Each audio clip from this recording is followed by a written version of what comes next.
interna, por Jacobo Grinberg, 1990. Era costumbre levantarse temprano y salir a caminar por las calles empedradas, el aire fresco, cargado de olor a rocío, tierra mojada y paja húmeda. Al terminar la calle, empezaba el monte. Desde sus alturas se podían ver los techos de las casitas que formaban el pueblo, techos rojizos, acanalados, rodeando calles de piedra. Careñitus hacía todos los días el recorrido. Al llegar al monte, sentábase en una roca y permanecía con la mirada perdida, pensando. El día anterior le había sucedido algo muy extraño. Después de pasarse toda la noche calentando la mezcla y añadiendo las sustancias necesarias para la transmutación, se había dado cuenta que la meta no era transformar la sustancia en oro. Recordaba la mirada de Pornius, su ayudante, los ojos abiertos, expectantes, enfocándolo. Careñitus había notado que Pornius lo veía y que esta visión debía ser muy diferente de la visión que tenía de él mismo cuando su imagen se reflejaba en el espejo. Era obvio, transformar la mezcla en oro era solo un juego comparado con poder convertirse en su ayudante y así verse a sí mismo. Debía ser magnífico tener la visión de Pornius con la experiencia de Careñitus. Aprendería más acerca de sí mismo, mucho más que dedicándose a fabricar oro. Careñitus se levantó de la roca e inspiró el aire de montaña, sintiéndose vivo y como recién despierto de un largo sueño. El problema no era de fácil solución. No podía calentarse o enfriarse a sí mismo como la mezcla para esperar la transformación. Tampoco podía añadirse ácido o evaporarse. El método debía ser diferente. Careñitus era muy paciente. Todo alquimista debía aprender a hacerlo.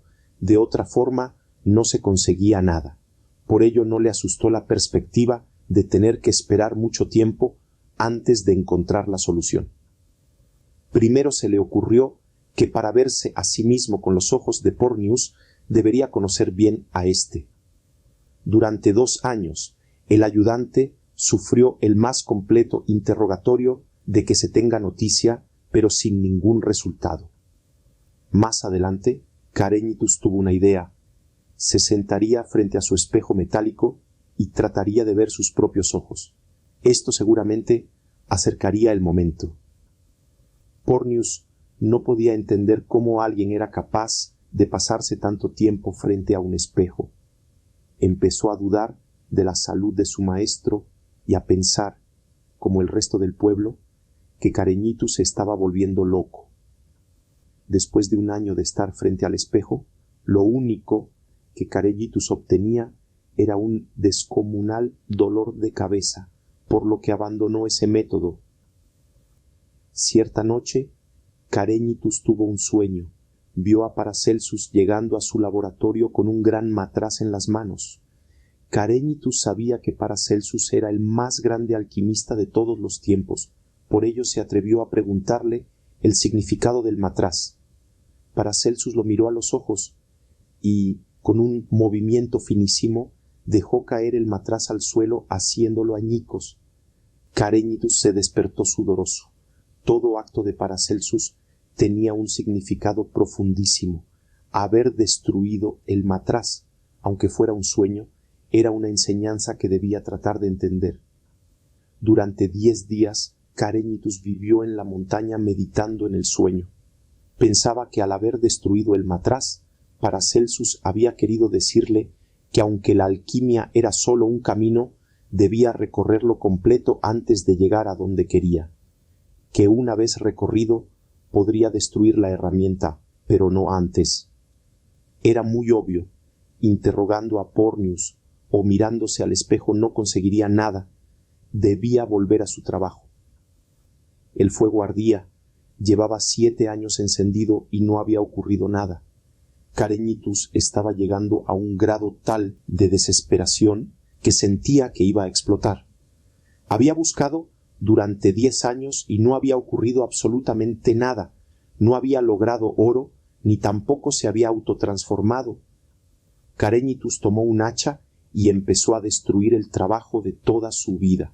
Al terminar, se dirigió a la montaña, decidido a vivir como ermitaño. La cueva era fresca, la entrada estaba rodeada de enredaderas y una gran roca la obstruía a medias. Careñitus la había encontrado después de caminar por el monte durante 2 días y 2 noches. Cortó ramas y hojas de los árboles vecinos y las colocó en el fondo. Esa sería su cama. Buscó un tronco de abedul y con sus propias manos le quitó la cabeza, lo trasladó a la cueva y con grandes trabajos la depositó en el centro de la misma. Esa sería su mesa y le recordaría que el centro es la esencia. Por lo menos eso había aprendido como alquimista. Las noches eran plácidas. Solo se oía el murmullo del arroyo y el canto de los grillos. A las 6 de la mañana entraba un rayo de luz anaranjado que parecía moverse a lo largo del piso de la cueva y que en el momento en que rozaba la cara de Careñitus lo hacía despertar. No había ni espejo metálico, ni matraces, ni fuegos, ni pornius. Careñitus se pasaba la mañana cazando.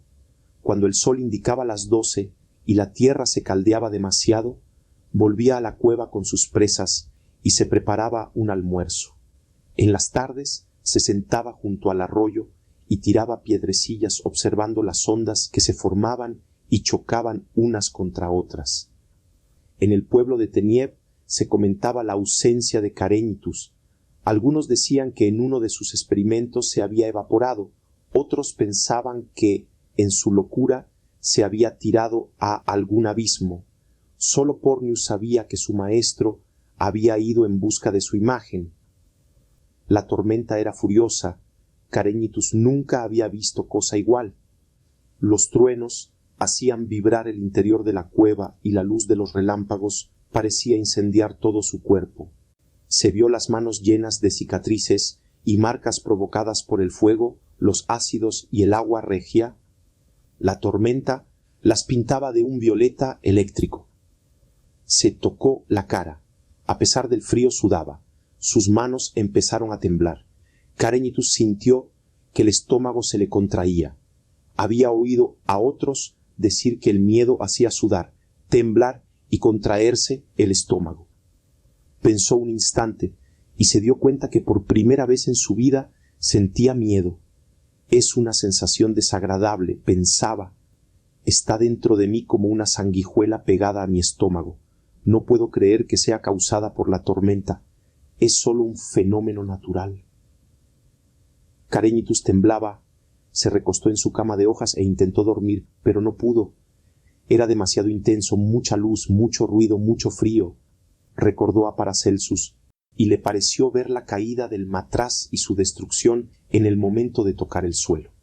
Sintió el miedo y empezó a gritar de alegría. Cualquiera que hubiera visto a esa figura humana salir de la cueva en plena tormenta y comenzar a bailar y a agradecer a los truenos, hubiera pensado que se trataba de un fantasma, un loco o una fiera salvaje con forma humana.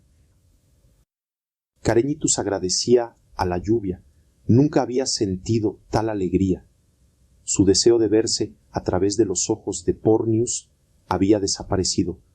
Solo quedaba la sensación de haber vivido el miedo y de haber comprendido.